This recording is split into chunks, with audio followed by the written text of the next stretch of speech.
Why is Apple or iPhones generally speaking better than Android devices? Well, let's talk about it. Hey guys, what's up? Tech Flash here. Okay, so in this video I'm going to be talking about why Apple or iPhones are generally better than Android devices or Samsung devices. And I know a lot of you guys are going to be like, hey, that's racist. But I want to make very clear that I'm not an Android hater. In fact, I use both iPhone and Android equally just as much and have both devices as a daily driver. There is no conflict of interest here. Both make really good devices, but the video is just highlighting the better features of an iPhone or Apple as compared with Samsung or Android devices. So here are your top 10 reasons why Apple is better than Android, and I'm going to be comparing Samsung mostly because I believe at this time they have the best Android devices out there. So reason number one is they hold their value. If you ever owned an iPhone, you probably know that they hold their value far better than any Samsung or Android device. Part of that has to do with the fact that there are so many variations of Android phones. Even within a company like Samsung, you'll see a bunch of different models on lineups. On the other hand, Apple releases a new iPhone just once a year. That means an iPhone shopper has the very best Apple technology possible within their chosen price tier for a full year before it surpasses by the new model.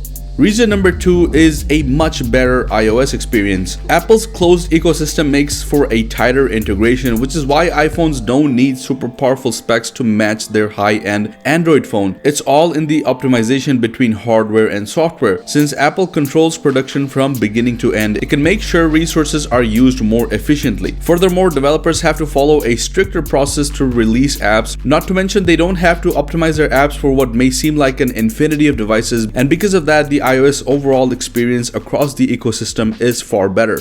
Reason number three is security and privacy, and I think it's a very well-known fact that Apple takes their security pretty seriously. iOS has long been considered the more secure of the two operating systems. Why, you ask? Apple's operating system is a closed system. Apple does not release its source code to app developers, and the owners of iPhones and iPads can't modify the code on their phones themselves. This makes it more difficult for hackers to find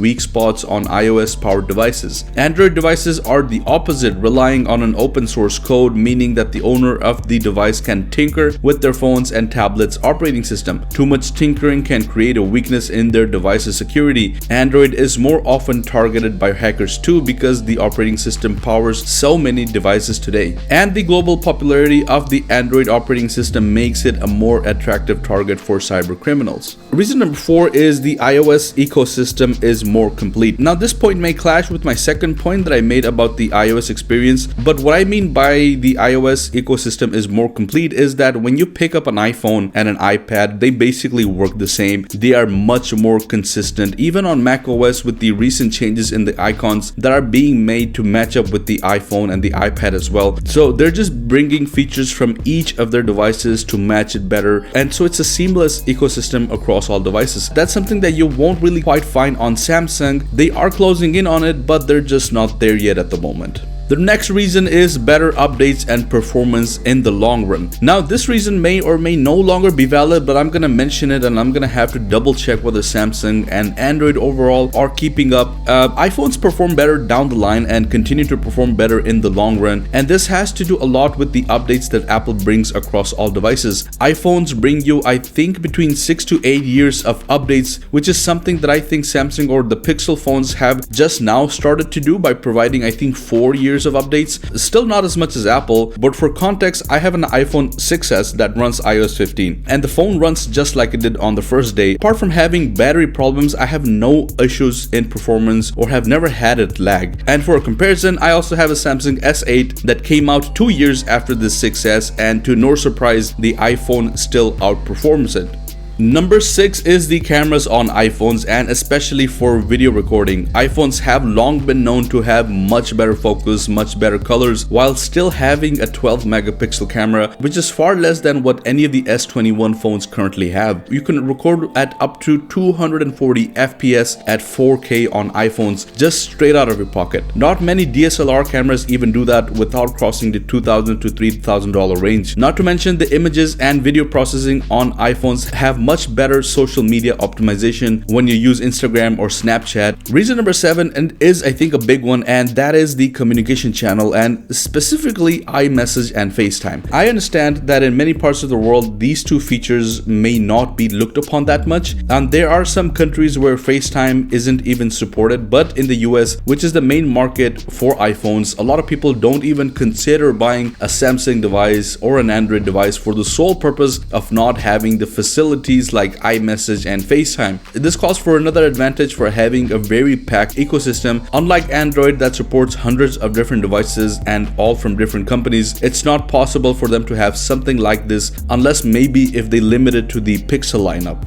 Reason number 8 is bloatware, and one big advantage of having an Apple device is that there is no bloatware, like none at all. You could buy your phone from any supplier, any provider, and you won't find any bloatware out of the box. Android, on the other hand, is known to have bloatware on a lot of devices, especially if it's locked or it's carrier based, and that just dirties up the whole experience. So it's nice not to have any annoying ads show up every once in a while. I would say Apple is a little bit cleaner on that side as well.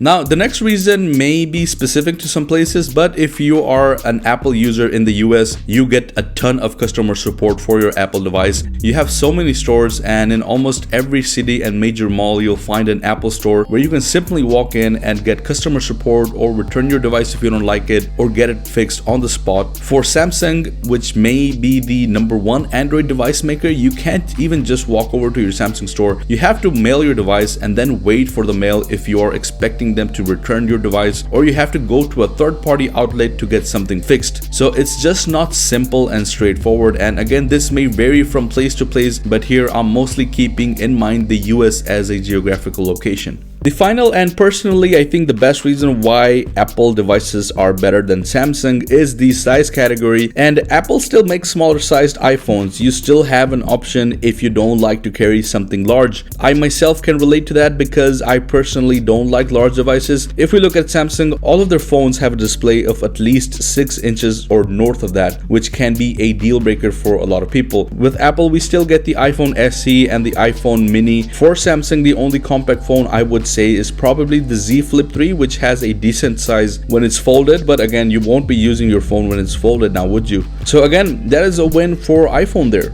So guys, that was my top 10 reasons why I think iPhones or Apple is better than Samsung and generally most Android devices. Like I said, I'm not hating on Samsung. My first Android device was actually a Samsung, and you never forget your first, do you? Anyways, that is it for this video. I hope you enjoyed it. If you did, drop a like and consider subscribing if you haven't already. Thank you once again for watching, and I'll see you guys in the next one. Peace out.